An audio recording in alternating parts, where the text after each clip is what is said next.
আমাদের সুফিয়া কামাল হলে প্রথমে কিন্তু তেমন কোনো মিছিল আসছিল না। আমরা ব্যক্তিগতভাবে 6 জুন থেকেই আমরা মিছিল করে যাচ্ছিলাম, প্রোগ্রাম করে যাচ্ছিলাম, কিন্তু 6 জুনের পরে আমি আর আমার হলের একটা মেয়ে রুকু আক্তার, আমরা দুইজনই প্রোগ্রাম করতে যাই এবং আমাদের দেখা হয়ে যায় প্রোগ্রামে। আমরা দুইজন মিলে প্ল্যান করছিলাম যে কিভাবে মেয়েদেরকে আনা যায়। এই যে আমরা চিন্তা করছি যে কিভাবে সুফিয়া কামাল হল থেকে আমরা মিছিল নিয়ে আসবো, এটা করতে করতেই আমরা আন্দোলনের সাথে কিন্তু একদম ওতপ্রোতভাবে জড়িত হয়ে গেছি। পরবর্তীতে আমাদের উপর হামলা হয়, আমাদের সব ছাত্রীদের উপর হামলা হয় এবং পরবর্তীতে আপনারা দেখেছেন এটা একটা সরকার পতনের দিকে এগিয়েছে। তার মানে আমরা বুঝাই যাচ্ছে এটা কোনো ব্যক্তির যোগদানের বিষয় না।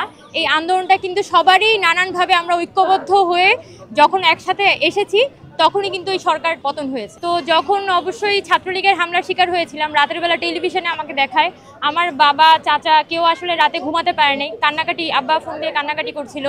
এবং পরের তো একটা সিরিয়াস অবস্থা, আমি হাঁটতে পারছিলাম না, মানে খুঁড়িয়ে খুঁড়িয়ে হাঁটতে হচ্ছিল। এর মধ্যে ছাত্রলীগ হামলা করছে, হলের পাশে বিভিন্ন জায়গায় হচ্ছে আপনার টিয়ার শেল বা ককটেল ফাটানো হচ্ছে। এরকম সিচুয়েশনের মধ্যে আমরা আসলে ছাত্রীরা পড়ে যাই। যা হয়েছে আমি যেটা মনে করি যে জনগণ করেছে। আমরা ঢাকা বিশ্ববিদ্যালয়ের ছাত্ররা তো একসময় হল ছেড়ে চলে যেতে বাধ্য হই।